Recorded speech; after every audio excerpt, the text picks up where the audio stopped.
thank you so much for joining me on the Creative Awakening Now podcast.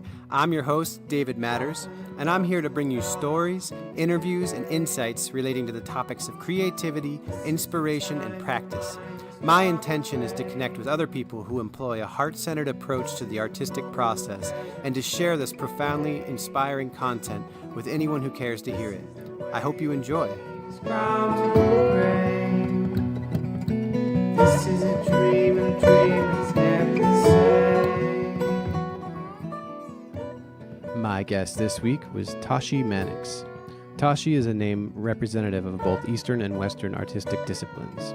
The latter, Mannox, originates in Celtic Ireland and translates as the monastic. The former, Tashi, was gifted to him upon ordainment as a Buddhist monk of the Tibetan Kagyu order. Having recently graduated with a bachelor's degree in fine art, and at the age of 22, he committed to his monastic journey.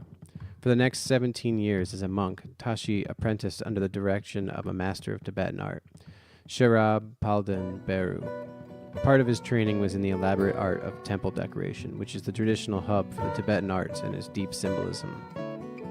During his time in the monastery, Tashi entered a 4-year Buddhist retreat where he worked as a scribe, meticulously copying ancient Tibetan manuscripts. This highly disciplined training laid a firm foundation in the multiple forms of Tibetan calligraphy. In the latter years as a monk, Tashi traveled to North India, where he was privileged to study under a master of ancient Sanskrit, Lama Pema Lodrup, one of the last Tibetan masters of the rare Lansha and Wartu Sanskrit forms. Since laying down his monastic robes in 2000, Tashi has built on his disciplined training and spiritual awareness, formed through years of practicing meditation and Buddhist philosophy, to produce a collection of iconographic masterpieces that reveal powerful, sacred themes through the majestic images of Tibetan Buddhist iconography. At its foundation, Tashi's artwork is a vehicle to communicate and transmit Dharma, whilst adapting and updating his approach within and for a contemporary context. It is Dharma art. His practice also serves to preserve the Tibetan language and the multiple traditional script styles therein.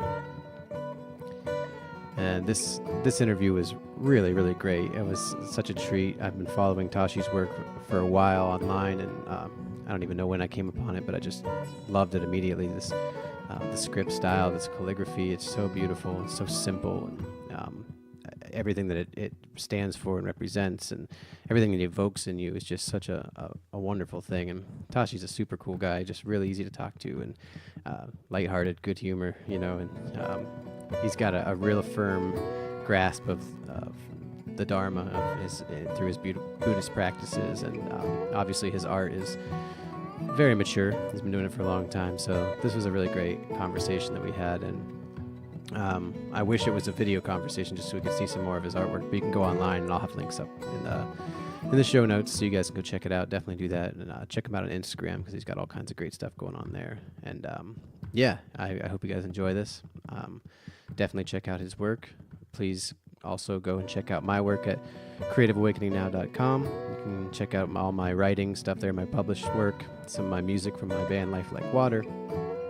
Sign up for the email list. You can get yourself a free copy of my short little ebook, all that good stuff. I got all kinds of great things happening, so please check that out. If you want to support the podcast, please, I'd be really grateful if you would go and subscribe or rate it or leave a review or whatever it is you can do. Anything helps. Sharing it is really helpful too, obviously. Get the word out. I'm trying to spread this far and wide so I can get awesome people like Tashi a little more exposure and all that good stuff. So thank you guys so much for listening, and I really hope you enjoy this. Catch you next time. Welcome back, everyone. Thanks for joining us, and thank you, Tashi, for being here with me today. My pleasure. It's really, really exciting. I've been following your work for a while, and I just really love it. And it's really unique to this show. I haven't actually gotten to delve into this side of things, and I'm excited to learn about your journey. So maybe you could just start us off there, how you got into what you're doing and where that's brought you today. As an artist, I was born into an artistic family, that's for sure. Born in the mid '60s, and raised, really as an artist. But also raised in a Buddhist family. We're perhaps one of the few or first fully Buddhist, Tibetan Buddhist, that is, families in the United Kingdom for sure, if not Europe at the time. So this is which brings together art and Dharma, so Dharma art. Yeah, I love that. It's such an interesting thing to see the connection of it and like you embodying both sides of it, especially at such an early time. And what is it that attracted you to that, to Tibetan scriptural art and that whole practice in the first place? Well, first of all, what attracted me was Buddhism, was Dharma. I met Tibetan lamas when I was very young. We would go on holidays as a family to these first Buddhist centers, more like communes then. And there just happened to be these old wizened Tibetan lamas in these communes. So I met them at a very early age. And they impressed on me as a child as being very happy and down to earth, very sane. I think that's the best word to use, very sane human beings. And so they were really good examples to me, mentors, you could say. And of course, when you're as a young age, you're growing up and you're looking for your future. And so my inspiration really was these old lamas who are happy and content and sane. And I wanted to grow up to be like that, basically. So that's the initial foundation. Yeah. Yeah, I want to be happy. I wanted to have a happy life, as everybody does. We all do. We all want a happy life. But I think in this day and age, back then, we don't really have very many people we can look up to, as examples of how to be a good human being. Mm-hmm. Most of the time people, more especially these days, young people, all of us, look towards celebrities, pop stars, music rock stars, dare I say even politicians to be inspired. But there are sort of good examples of human beings how to be successful, but not necessarily how to be happy. So I felt very fortunate at a young age to meet genuine people who were concerned with their happy state of mind rather than their success in the world financially and for fame and all these sort of things. And so they were truly happy. And that's what initially inspired me. But being in a family, quite an alternative family, not exactly hippies, but definitely alternative. My parents are definitely alternative, and they were both artistic, very artistic. So I grew up in this very creative environment, and so it's only natural for me to be creative as well. Yeah, that's the intersection of creativity and like spiritual practice is it's a very inspiring thing for myself as well, and for a lot of people I know, and for a lot of people who listen to this show. And it's unfortunately kind of rare to find it in the modern circuit, at least in my experience with it. And one of the things that's drawn me to it as well is that deep rooted connection of creative expression, and that deep love for what you believe in and what you feel and the things that guide you, and then kind of bringing it forth through a creative medium. And I know that the Tibetan tradition especially has so much rich artistic background to it, and the Buddhist tradition in general, and that's kind of where I'd like to see if you could illuminate a little bit, maybe kind of, it's a very long timeline. Obviously it's been going on for 2,600 years or so since the Buddha came on the earth. But the connection that's been born out of that, where does that come into play? Like, how does creativity and how does art connect in such a beautiful way? And maybe more than that, like how is it relevant to what the Buddha taught? Mm. Well, the Buddha,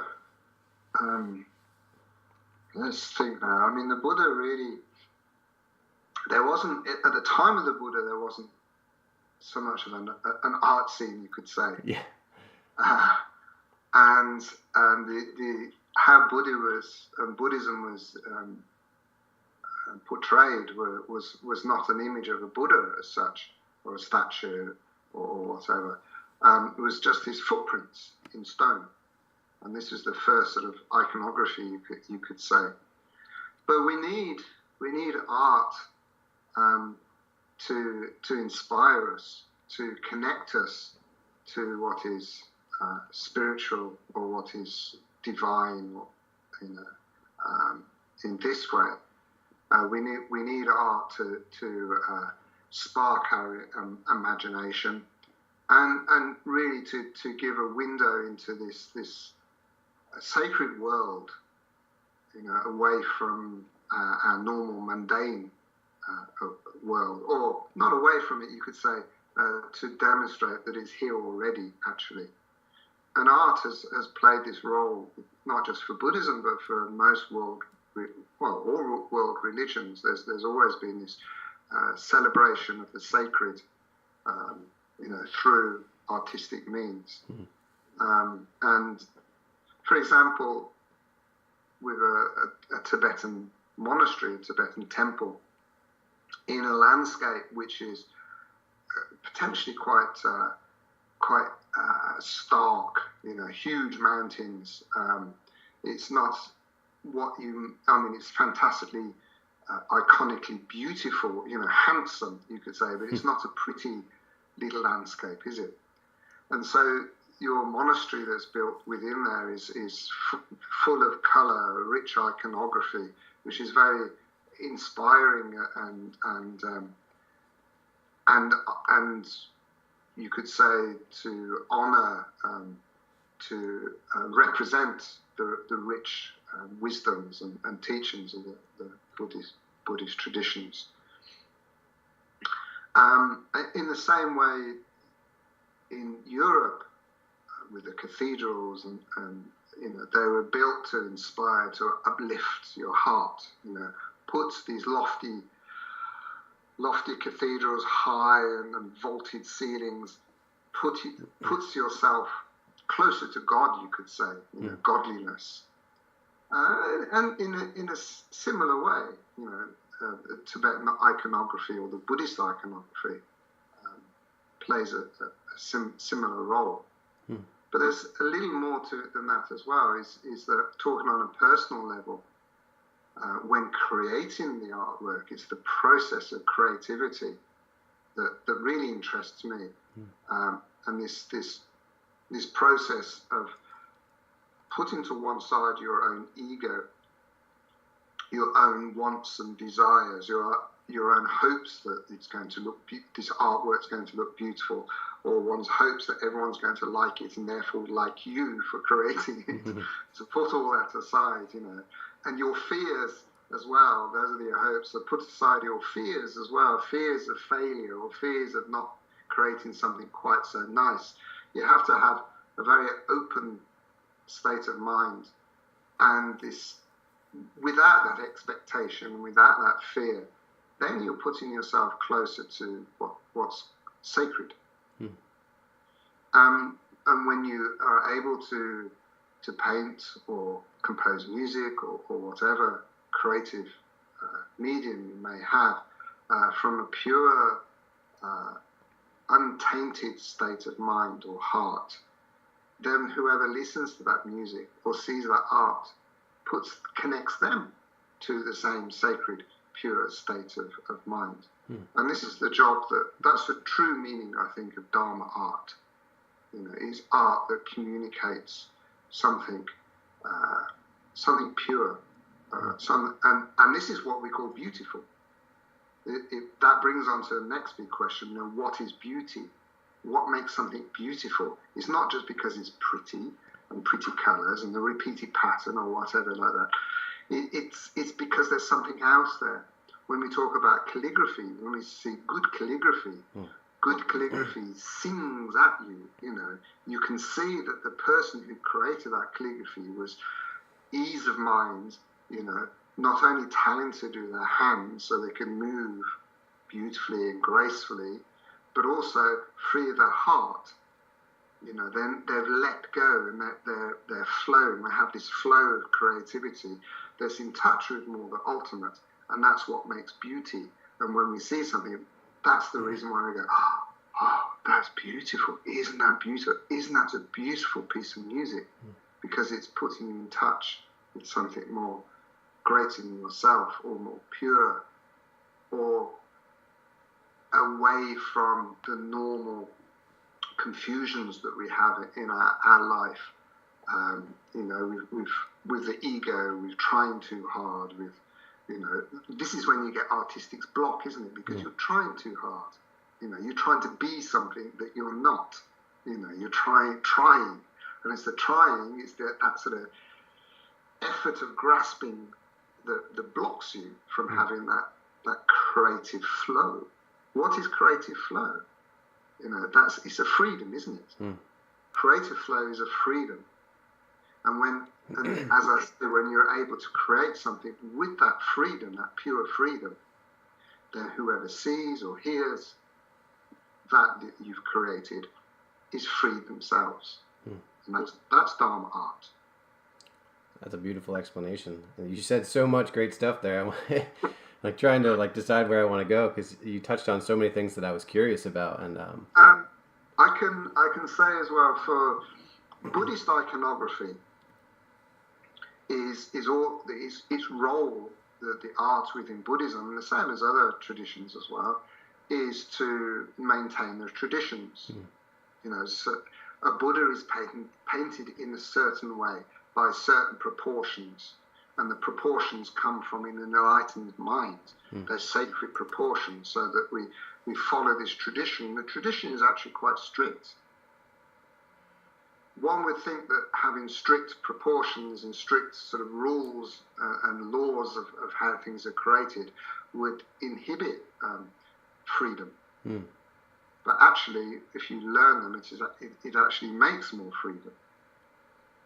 Because when the person looks at the image that's made by this specific proportions and grid lines and that have been outlaid or laid down by our forefathers who were enlightened, then you see that enlightened quality. So there's reasons why they're there. So the iconography of Buddhism is not just to inspire, but also to communicate the lineage and to remind us. Mantras, that's a whole nother subject. Yeah. It's not just the perfect form, the letter that we can see and connect us to enlightenment, but it's the quality of the sound of the mantra, how it vibrates with us, how everything, the universe, everything is vibration. So it's harmonizing, bringing balance, healing ourselves, to the right mantra, to the right kind of healing. I think I've said enough about that.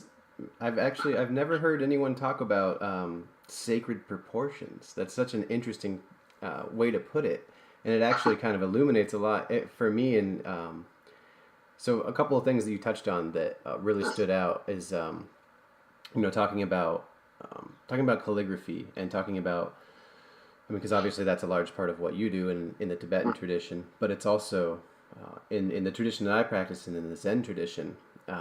Calligraphy is one of the the main traditional art forms, and I was really drawn to the calligraphy and the poetry of Ryokan, who was this wandering monk poet and really an enlightened master. And his calligraphy was so unconventional, because it was, in that style especially, they do it in just real quick burst of energy, and they don't go back and refine it. It's on this rice paper, so you can't make corrections or anything. It's just stream of consciousness. And his was so scrawling and scribbly. It was not so untraditional, but it was sought after by so many people because it was done from this state of no mind, this place of total presence.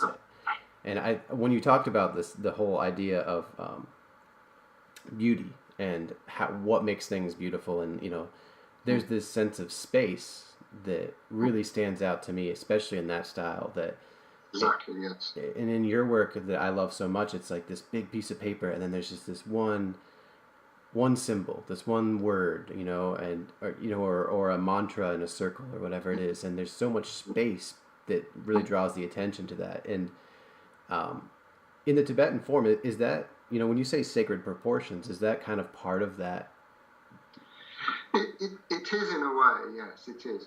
I'm sure that your master, what was his name again? Ryokan. I'm sure that Ryokan would have learned in the traditional way to begin with. I'm quite sure he would have. Yeah. He would have that foundation of the correct proportion. Chinese letters, which is essentially what they write in Japan, classical. So any Japanese, classical Japanese calligraphy is actually Chinese. And the Chinese letters are based on a geomantic, perfect grid of 9 boxes. So there's a definite proportion that disciplines your handwriting to be harmonious. And this is taking into account the spaces between the marks that you make as well. Mention that the spaciousness is very important, and just as important as the letters themselves. So once you have that discipline, you've learned that discipline, then that allows you as a master to break free, if you like, and to do these absolutely amazing enlightened calligraphies that you mentioned, which has a lot of spatial awareness, a lot of freedom. But without having that discipline first, he would never be able to achieve that. And he certainly wouldn't gain the respect. For sure. You need that foundation. Yeah. So a lot of my work that I do is really teaching. I teach a lot. Is teaching the tradition. Because without the tradition, you can't have that freedom. Traditions take hundreds, if not thousands of years to develop. And quite often they've come from enlightened minds. So the proportions aren't just something that's made up. The geomantic proportion of Feng Shui, for example, it's based within nature. And the same for in the European systems as well. A different system, but it's still the same as the golden means or the golden section, which is based of this, natural proportional formula, which of course most of our architecture in the West is based on from the Greek times and whatever. But it has this classical harmony with the proportions that we see. And again, these have come from great minds, who are in touch with that.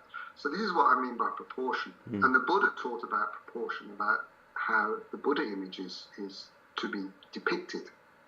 And it's kind of this hidden behind the face of the Buddha, for example. There's this hidden structure of proportions, the proportion of the eye, the gap between the eyes, to the head and all of this sort of thing. So when we see that, because it comes from an enlightened mind, we see what we call Buddha. And that makes us feel good in our heart. We go, I feel peaceful, or whatever it is, that's Buddha. So if somebody draws a picture of a Buddha and they don't have that training and they're not using the correct proportions and everything, then it looks like a weird kind of Buddha. And we look at it and we go, that's a bit ugly actually, or that's a bit weird. Actually, it looks like the guy who drew it. Because there's ego in there. Yeah. Wow, that is so interesting. I've seen the diagrams of some of the traditional Buddhist art, and even in monastic sense of Judeo-Christian tradition with Jesus and stuff like that, and they have these perfect proportions set out, the grids and stuff like that to make the face, but I've never heard it spoke about in such a way, and it makes so much sense to me now. I'm not really a visual artist. I'm more of a musician, poet kind of person. That's my thing, is more in that direction, but I have such a deep appreciation, especially for very simple stuff. And calligraphy is one of those things that has stood out in my mind for that reason. Like, it's not simple in technique, obviously, but simple in its aesthetic appeal, and it's not overwhelming the viewer. You know, when you look at something like a Salvador Dali or like a Rembrandt or something, you're just like blown away by the just scale of it. You know, the technique and everything, and I love that too. But there's something about the simplicity of just a word or a symbol that really draws you in and makes you. It's contemplative for me. I don't really know how other way to put it. But it makes me want to talk to you a little more about that, if you wouldn't mind. Like, you know, what is it, you know, training in this way and in a truly artistic but also spiritual way. You know, if you're training with Tibetan lamas who are, you know, monastics, and Dharma is who they are, and their art is just an expression of the Dharma. How does that look as far as a student, and, you know, when you're learning techniques and stuff? Well, I mean, for me, I learned for me, I learned in a very traditional way. You know, I learned from the lamas, and that gave me this very firm foundation. And I think you're lucky to find a lama that has the time for you these days. You know, they spread very thin around the world. And so, yeah, I was very, very fortunate to have that exclusivity to them as a young monk, you know, and learning that way. And I do notice that I look around, not to sound sort of kind of self-righteous or anything like that, but I do look around and I do see a lot of creatives trying to create stuff, but who don't have the proper training. And then therefore what they create is beautiful and nice, but it doesn't have that real depth of substance there because they don't have the real training. So I'm all for really upholding and preserving the traditions and communicating them and giving to give that and share that platform that you can build on, rather than just making something up. Yeah. You know, it's nice. Everyone can do that. It's kind of nice, you know, and it can look great, you know, and some people do it very, very well. But, you know, traditions, put it this way, traditions take, as I said, thousands of years to develop. And if they're not practiced, if they're not nurtured and cared for, they can be lost in just one generation. Thousands of years can just be lost. We've seen this happen all over the world, and it's still happening now. It's not just animals that become extinct. It's traditions that become extinct so easily. And languages. And languages, yeah. And music. You need to write music down because that holds it together. You know, okay, there are people who learn it, you know, orally, and, you know, they hear it and they keep playing and pass it on. But that's kind of like oral lineage. Could be, you know, one generation, it's gone forever, you know. So music notation is like calligraphy in a way. It can be very beautiful, and it helps communicate, and it helps preserve that tradition, that lineage. You know, in America, of course, you know, how many ancient traditions are lost there and wiped out. You know, the indigenous American traditions, and you know, there's so much. Same in Europe, there's many traditions that are wiped out, gone, just neglected, not even forcefully, just neglected.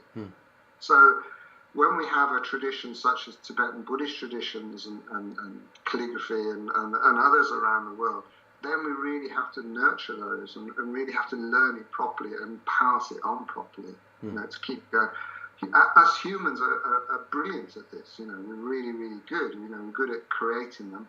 But there seems to be a bit of a rough period in our history where an awful lot's getting wiped out because of modernism or whatever. Yeah. So I'm not sure that really answers the question, but that's certainly important to me. Yeah. Well, you're touching on it, and, you know, and that whole idea of tradition and studying with, you know, a master of the lineage who studied with his master, you know, and unfortunately in the monastic setting, it generally is a male-dominated thing, but not always. I know that Tibet has a pretty rich female. Yeah, very strong. It's probably stronger than it's ever been, actually. It's very good. Yeah, I've heard more and more about it. It's just not brought to the light so much.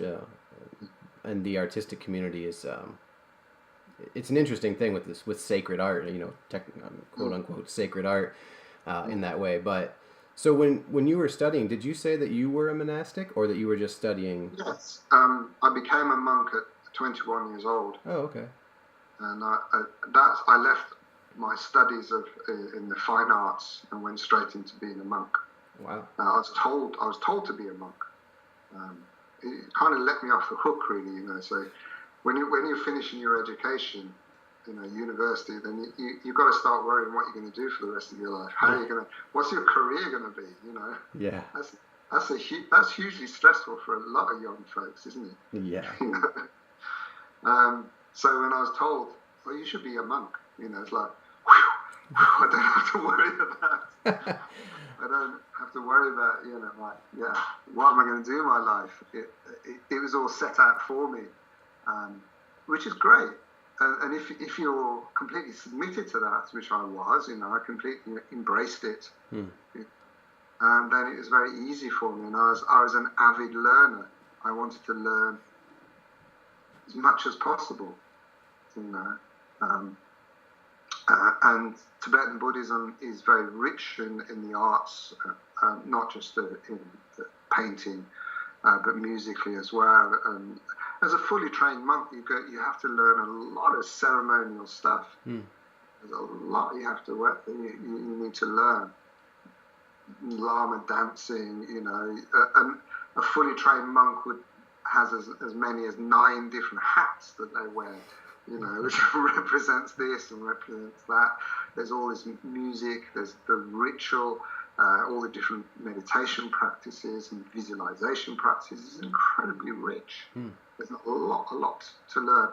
And when I stopped being a monk at the turn of the millennium, then I had all this wealth of knowledge within myself and my experience of practicing them all for so many years. And I stopped to become, I decided to become an artist so that I could communicate in a contemporary way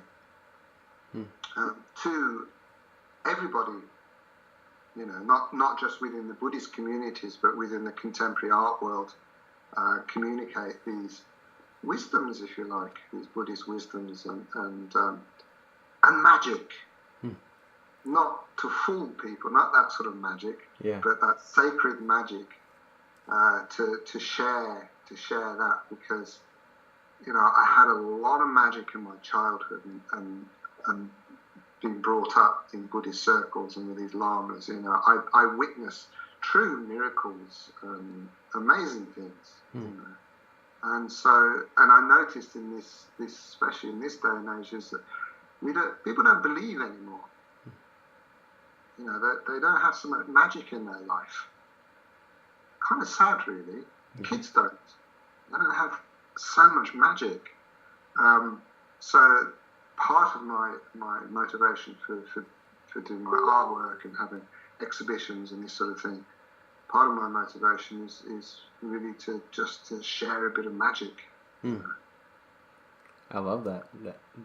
The Tibetan tradition is so interesting, and I know a bit of the history. I mean, a very little bit, and how like Buddhism, when it came to Tibet, it merged with the indigenous shamanism, and it kind of created this.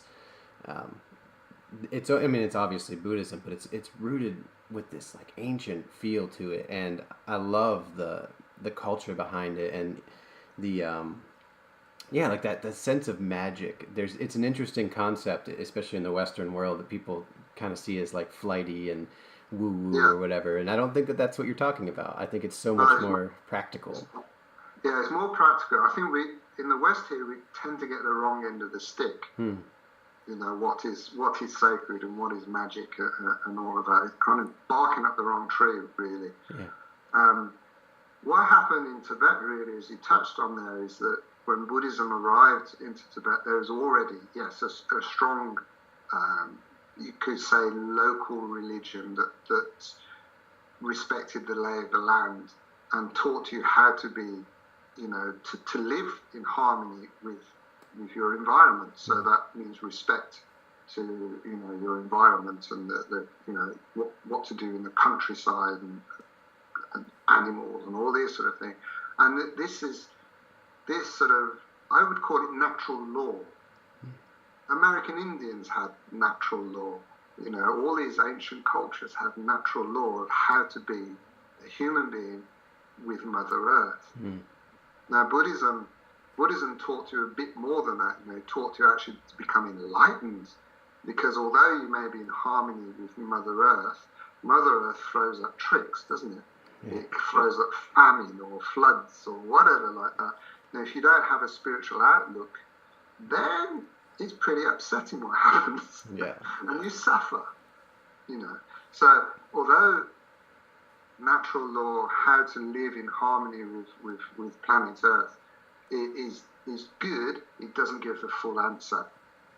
It doesn't provide full enlightenment. So that's where Tibetan Buddhism is quite unique in a way that both merge together. One worked alongside the other, because we're told as a Buddhist to respect ourselves, to respect others, to respect our environment, and all the beings that live in the environment. We are all completely interconnected.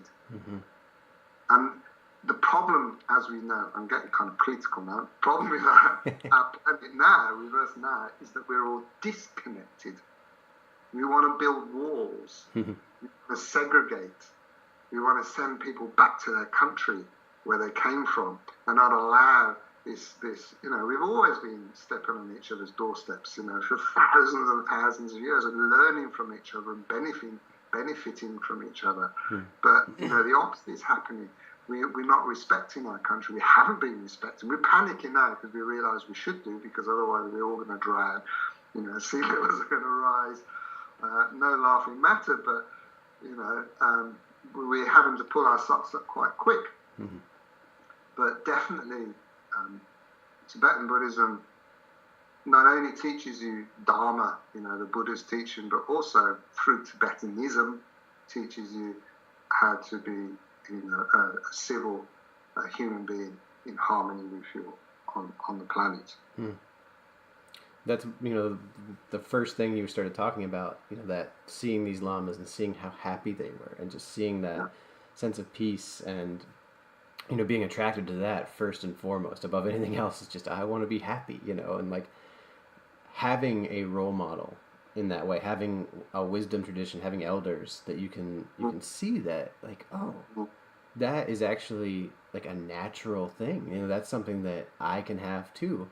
It's so rare in the modern world, and I don't know if it's as much in Europe, but I'm sure it is, as it is in the U.S., that the mainstream view of things is so dismal. There's just so few elders that we can take any kind of advice from, take any kind, like, I don't want to live my life in the, based upon the patterns that these people have lived, and like, not to get all dark about it, but to know that there is still these living traditions out there is such a hopeful thing. And they're rare. Yeah. They're rare, few and far between. So therefore, when we do come across somebody who is definitely wise, who can help, who can guide, who knows better than yourself, then we definitely have to respect them. And not just walk away. And we have to look after them and nurture them. These sort of people, definitely. And keep their traditions alive. Keep their tradition, and the way to keep the tradition alive is to learn off them and practice it yourself, and then you become an elder yourself. That's how it all happens. That's how it's been happening. Yeah. The artistic tradition seems to, that it really, it embodies all that. It embodies the practice. It's my medium to communicate all that. That's it. That's what I am. I am just a communicator. I'm a messenger. I'm blessed with this artistic ability called creativity, you know, to use my mind and to go through my hand into the brush or the pen or whatever. That's called talent. I was kind of born with that, you know, and I've nurtured that. But in simple ways, I'm just the messenger to communicate that, and that's Dharma art. Yeah. Do you think that that's, you know, just an interesting way that you put it, to say that that's talent and that you're born with it? Do you believe that that art is kind of like a special thing that only certain people can do, or is it something that we can learn through discipline? And I think you can learn. Everyone can learn to a certain extent. It's like they say, everyone can sing. You know, I have a terrible voice. No, I'm not sure that everyone can learn to sing, but you can go to classes and you can certainly improve. You know, and you may have to work harder than the next person and may be able to sing. And the same for art. Some people are just they have a natural ability. You know, it's probably a certain way of thinking, a certain way of seeing, and a certain way of thinking. You know, we're all very different in one sense. We're all the same in another way, but we're all different. You know, it can be to do with your karma, you know, your previous lives. As Buddhists, we believe in that. I remember, I'll share this with you. I remember when I was a toddler, you know, a baby, being sat in my high chair. You know, you have that plastic tray in front of you where your meal's put. You know, you're kind of trapped up there, really, aren't you? And I remember my parents, for the first time, putting down a piece of paper on my high chair, and a brush and water and these little dry paints that you mix the water with to make colours. You know? And I remember looking at these, and they're both standing over me, you know, looking expectantly what I was going to do. It's the first time I'd been introduced to this. And I remember putting the brush into the water, and I clearly remember this very, very well, and mixing the paint and tried to make some marks on the paper. I remember feeling frustrated because my little chubby arm and my little fat chubby fingers weren't doing what my mind wanted them to do. Because I was such a new human being, my brain hadn't learnt yet to control the arm and the fingers in that refined way as they are today. That's part of talent as well. It's a physiological thing. That's called training your hand. But why was I frustrated? I knew that I was an artist. I had it in me. And I was almost cross with myself because my little arm wasn't doing what I wanted it to do. Where does that come from? You know, where does that come from? I knew instinctively that I could do this, but my little new, fresh, chubby arm couldn't do it. Yeah. You know. But it was already in there somewhere deep. And It's already in there, yeah, that's really interesting. And the idea of karma, my teacher recently said to me, she said, you know, a lot of times karma is used in this very abstract, crazy way, but one of the ways that it's been used before that, and she shared it with me and I loved it, was the idea of affinity. You know, like karma in a certain sense can be looked at in a way of a deep affinity for something, you know, like your attraction to the Dharma, your attraction to your practice, whatever it is, you know, it's this deep karmic connection that goes way beyond. Yeah. And I think that's such a, I don't know, it's a very positive aspect to me to think that we all have our own affinity for things, and that's our path. We all know what we love and what we're drawn to, but it takes the discipline, it takes the training to like really bring it out. And no matter how, you know, if you got them fat little chubby arms, you can only so much you can do. Exactly, yeah. We have to hone ourselves. We have to work on ourselves. You know, this is the Buddhist practice anyway. You have to purify yourself. You have to clear away the kleshas, you know, the obscurations, the confusion, the doubts, and things like that. That's working on our mind, and you can do that the same as an artist as well. Refine your ability to strum your banjo, and it's about the same for meditation. It's used as an analogy for meditation, actually. How you tighten the strings on your banjo. If you try too hard at meditating, it's a skill. You know, it's like having the strings tightened too tight. They won't sound good. They will break. If you're too sloppy with your meditation and lazy and lethargic and not really trying very much, it's like your banjo strings are too loose. Don't sound good. Yeah. So it's refining, getting it just right. Totally. Same for meditation, same for everything actually. Yeah. So it's a process of taming your mind. It's a process of honing yourself and refining yourself and taming your mind. And there's many different ways that we do this symbolically in our life anyway. Making a cup of tea is a little ceremony.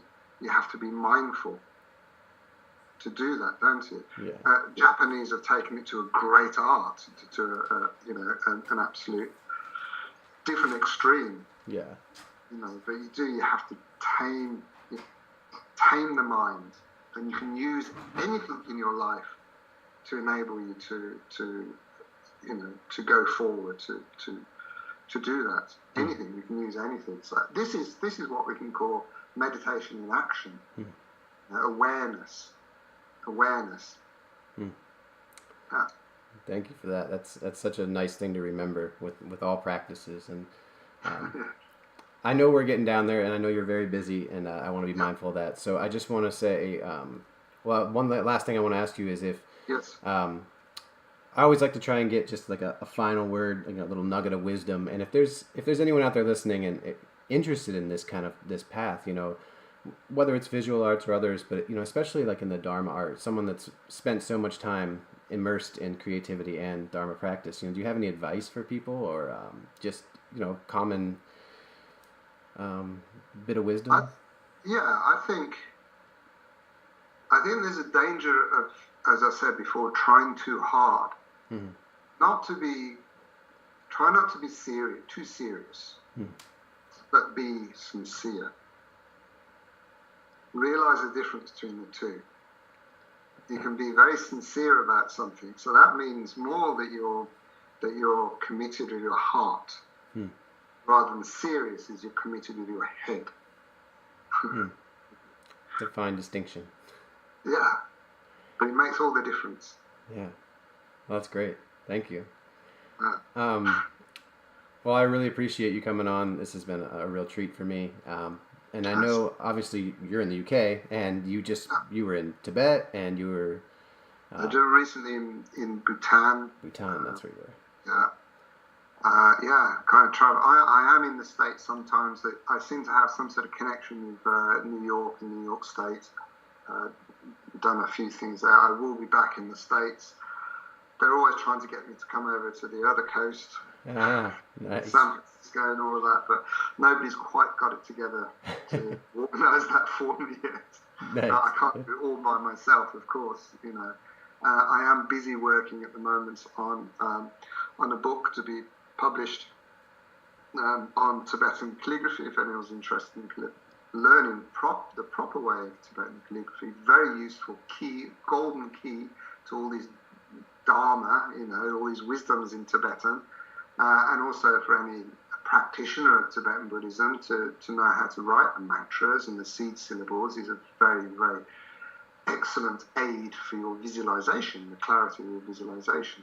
So I don't know when it's going to be out yet, but busy working on this Tibetan writer manual with Wisdom Publications. Oh, nice. Wisdom, very big in America. And also, I've already recorded a few videos for online lessons, online tuition with their online academy, which hopefully will be open later this year, so people can sign up for that. Great. Yeah, I'll have the links up in the show notes for this for anyone who wants to check it out. And cool. So it's very much in the making at the moment, but it's something working towards, and it will be coming along. Other than that, I do run courses, workshops and things like that, sometimes in New York, and next one is going to be in Italy, and then there's one later. And anyone in Moscow, there's one in Moscow, all over the world. Wow, busy guy.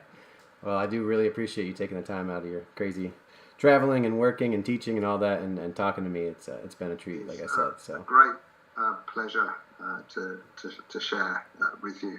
Great. Thank you so much. And yeah, thank you everyone so much for listening, and we will definitely catch you next time.